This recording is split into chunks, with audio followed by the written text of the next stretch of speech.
Molt bones, sistèmics, tercer vídeo de funcions i avui ja augmentem un grau de dificultat. Veiem que tenim les dues operacions complicades a l'hora de buscar el domini. Tenim una arrel quadrada i una divisió de polinomis. Haurem de gestionar les dues alhora. Veurem com fer-ho, però abans doneu-li like al vídeo, subscriviu-vos al nostre canal Sistema Omega i ara sí anem a buscar el domini d'aquesta funció.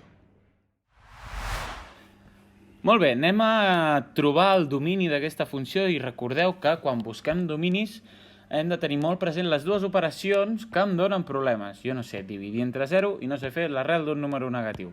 En aquest cas tenim les dues operacions. Tenim una arrel d'índex parell, una arrel quadrada, i tenim una divisió.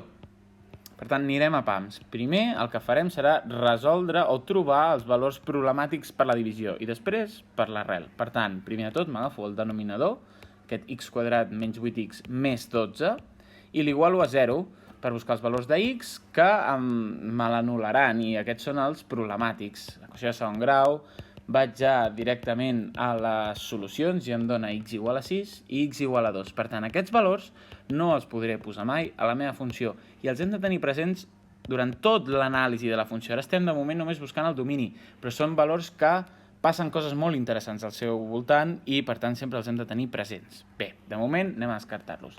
Ara el que m'interessa és veure amb l'arrel què passa. Jo no sé fer l'arrel d'un número negatiu. Què tinc dins l'arrel? Tinc una divisió. Per tant, quan la divisió, el resultat de la divisió sigui un número positiu, ho podré fer. Quan sigui un número negatiu, no. Perquè la divisió doni resultat positiu, el que ha de passar és que numerador i denominador tinguin el mateix signe. Per tant, el que farem ara serà, per una banda, trobar el signe del numerador i per l'altra el signe del denominador, igual que havíem fet en el vídeo anterior. I llavors veurem a veure on són compatibles aquests intervals que se'm generaran de signe per al numerador i el denominador. Recordem que per trobar intervals de signe m'interessa buscar els valors que fan que sigui 0 el numerador o el denominador, és a dir, el polinomi, que allà serà on hi haurà el canvi de signe. Per tant, el denominador ja l'hem fet, anem a fer ara el numerador. Tinc una equació de segon grau també molt simple, que té dues solucions, x igual a 4 i x igual a menys 1. Vol dir que el numerador canvia de signe en x igual a 4 i en x igual a menys 1. Pel denominador, recordem que eren aquells dos valors que havíem trobat, el 6 i el 2. Per tant, ara podem anar a dibuixar-nos ja el signe d'aquests dos polinomis. Hem quedat que el denominador eren x igual a 6 i x igual a 2. Fantàstic. Dibuixem una recta numèrica per simplificar-nos una mica la vida, que serà esquemàtica, i marcarem a dalt el signe del numerador i a baix el del denominador. Anem a posar els punts interessants. Tinc el menys 1, tinc el 2, el 4 i el 6. Són aquests 4 valors que hem trobat per al polinomi de dalt i el de baix. Val. Comencem, per exemple, pel numerador. Anem a marcar abans de fer el signe del numerador, anem a marcar-nos ja els valors problemàtics de debò, que són el 2 i el 6.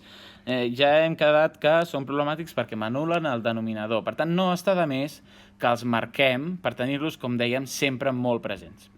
Si ara comencem pel numerador, per exemple, el seu signe, ens hi fixem que des de menys infinit fins a menys 1 em dona positiu. Com ho sé, això? M'agafo un número qualsevol d'aquest interval, per exemple, el menys 10, m'invento, i el substitueixo en el numerador. Em dona un resultat positiu, vol dir que en tot aquest interval serà positiu perquè sabem que canvia de signe en el menys 1 i en cap altre punt a l'esquerra del menys 1. Per tant, serà positiu en aquest interval. Com que és de segon grau, ja sabem que la forma serà una paràbola i per tant, del 4 en endavant, és a dir, quan torna a canviar de signe el numerador, que és en x igual a 4, tornarà a ser positiu. Per tant, entremig, entre el menys 1 i el 4, el signe serà negatiu i després torna a ser positiu. Ostres, que no ho veig clar, que jo això no ho acabo d'entendre. Tornem a aplicar la mateixa lògica. Substituïm un valor de l'interval i comprovem el signe. Val. Anem a fer ara el mateix pel denominador. M'agafo un número a l'esquerra del 2, per exemple. Aquí el denominador canvia a 2 i 6. Doncs m'agafo un valor a l'esquerra del 2, el més fàcil és el 0, i me n'adono que per x igual a 0 el denominador val més 12. Per tant, serà un valor positiu. Vol dir que a l'esquerra del 2 el meu denominador pren valors positius.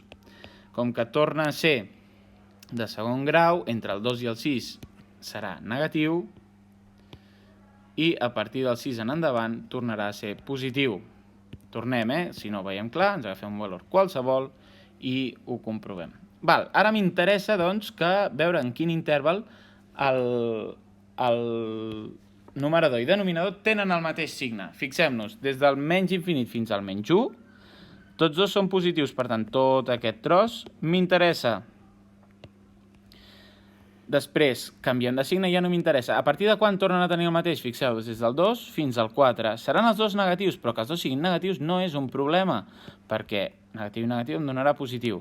Tornen a canviar de signe i del 6 en endavant torna a ser un interval que a mi m'interessa, perquè tornen a ser positiu i positiu. I ja tenim el domini. Seran aquests tres trossos. Anem a veure com els escrivim de manera adequada. Si diem que el domini de h de x, que es deia la nostra funció, o f de x, aquí la nomenclatura, estem parlant sempre de la mateixa funció, evidentment, l'interval que ens interessa comença en el menys infinit i fins al menys 1. Llavors, el que ens hem de plantejar és el menys 1, el vull incloure o no?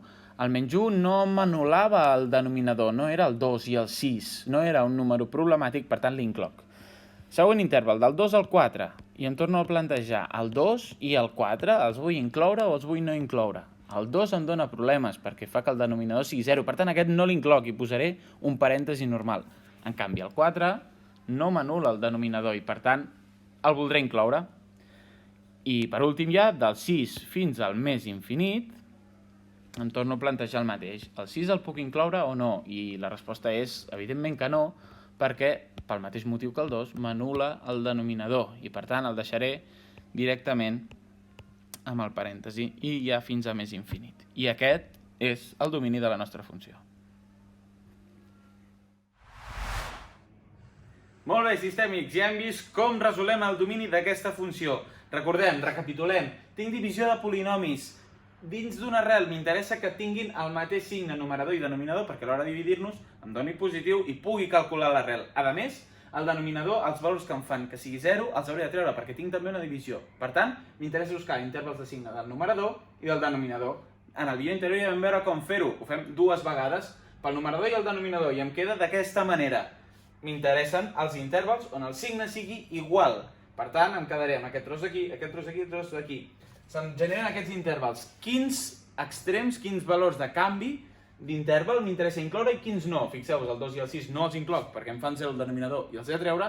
Tota la resta sí que els inclouré i, per tant, tancaré l'interval amb un claudator. I fins aquí el domini de la funció. I recordeu, siempre hipotenusas, nunca catetos.